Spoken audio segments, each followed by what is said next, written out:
Нам не нужна война. Не холодная, не горячая, не гибридная.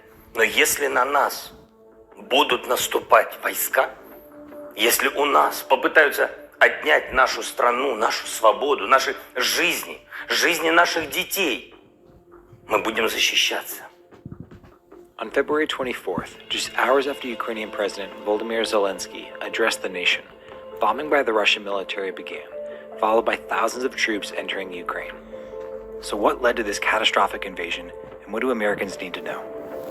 Since Vladimir Putin's ascent to power in 2000, according to U.S. officials, his end goal for decades has been a restoration of the former Soviet Union, including now independent countries like Ukraine.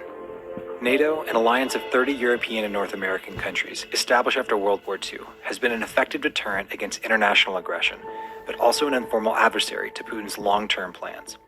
Ukraine sits on the border between Russia and many NATO countries and has made overtures in the past decade to align itself closer with the European Union and NATO, creating tension between Russia and Ukraine.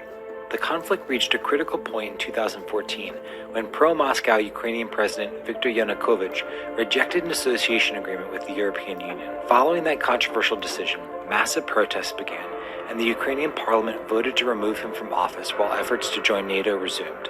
In response, Russia invaded and effectively annexed Crimea, an ethnically Russian territory of Ukraine on the Black Sea. To the east, Ukrainian separatists began fighting for control of additional regions, supported by Russian arms and supplies.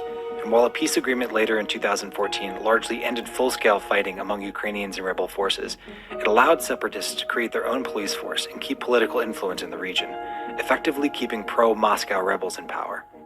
Recently, in the past weeks, though, Putin formally rejected that peace agreement and recognized these regions of Donetsk and Luhansk as independent states. No one knows exactly why Putin has escalated the conflict to full-scale invasion now, but economic sanctions from multiple countries, including halting Nord Stream 2, a crucial gas pipeline from Russia to Germany and the rest of Europe, has not deterred the leader's aggression.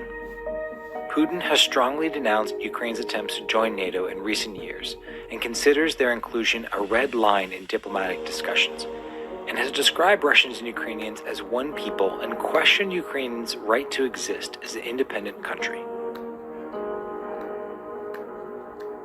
President Joe Biden has stated that he will reinforce military assets in NATO countries as the conflict progresses and will increase economic sanctions on Russia with the G7 countries. At home, Americans could start seeing economic impacts, mostly in the gas and oil industry. Russia is a major exporter of oil, nearly 10% of the global supply.